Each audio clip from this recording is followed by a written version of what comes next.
इस बात की पूरी उम्मीद है कि 1,36,000 करोड़ रुपया जो बकाया है इस बजट में भारत सरकार घोषणा करेगी, बजट में प्रावधान करेगी कि झारखंड का जो कोल कंपनियों के पास 1,36,000 करोड़ रुपया बकाया की राशि है वो बकाया का भुगतान भारत सरकार करेगी।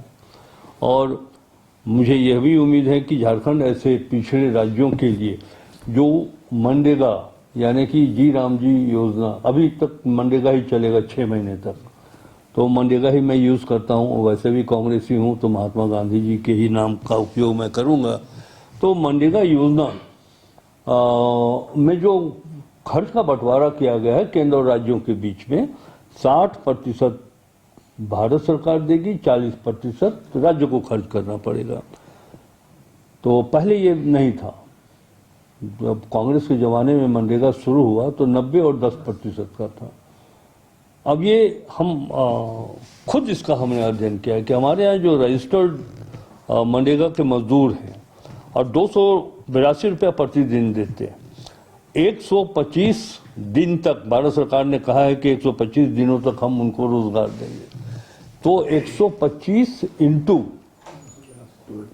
282 into total number of MNREGA registered मजदूर, एक्टिव मजदूर, तो ये लगभग 5,500 करोड़ रुपए के आसपास एडिशनल खर्च आता है जो हमको वहन करना पड़ेगा। एक तो भारत सरकार समय पे पैसा नहीं देती है, ग्रांट इन एड में लगातार जो है सो वो डिक्रीज किया जा रहा है पैसा, और दूसरी तरफ आप ऐसे देखिए भारत सरकार चाहती है कि झारखंड ऐसे राज्य जो उसको और कमज़ोर करें और त्राहिमाम पैदा कर दें। इस राज्य में बहुत लोगों ने पीठ थपथपाया, जीएसटी रेशनलाइजेशन, तो क्या हुआ? हमने उस मीटिंग में कहा था आदरणीय निर्मला सीतारमण जी के उस बैठक में, जीएसटी काउंसिल की बैठक में, कि मैडम झारखंड को इससे लॉस होगा। तो नहीं, कैसे लॉस होगा? अब जो हम गणना कर रहे हैं हमारे विभाग कमर्शियल टैक्स के लोग कि जीएसटी युक्तिकरण से प्रति वर्ष 4,000 करोड़ रुपए का नुकसान झारखंड को हो रहा है। अभी तक जो ट्रेंड है 8-9 महीने का, तो ये नुकसान तो हो रहा है। अब एक तरफ भारत सरकार जो पैसा कॉन्स्टिट्यूशनल प्रोविजन है वो आप नहीं दे रहे हैं, दूसरे तरफ योजनाओं पर ऐसी व्यवस्था कर रहे हैं कि झारखंड ऐसे पिछड़े राज्यों पर अतिरिक्त बोझ पड़ेगा। तो आखिर हमारे भी रिसोर्सेज तो लिमिट है। भारत सरकार नहीं चाहती है कि वो झारखंड में जो है सो वहाँ के लोग खुशहाल हों। मैंने तो कहा, अभी प्री बजट मीटिंग हुई थी वित्त मंत्री, भारत सरकार के वित्त मंत्री के साथ, तो मैंने कहा कि मैडम हम लोग राज्य सरकार 2,500 रुपया प्रति माह 51 से 52 लाख लोगों को दे रहे हैं।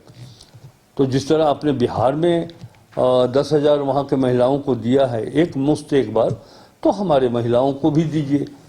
10,000 आपकी राशि हो जाएगी और 2,500 हमारी राशि हो जाएगी, तो एक अच्छी खासी राशि हो जाएगी। अब देखना है कि वो राशि इस बजट में घोषणा करती हैं कि नहीं करती हैं। करती हैं तब तो मैं समझूंगा कि उनका जो नारा है बेटी पढ़ाओ बेटी बचाओ, वो सिर्फ बिहार के लिए नहीं है, पूरे हिंदुस्तान के लिए, झारखंड के लिए भी है।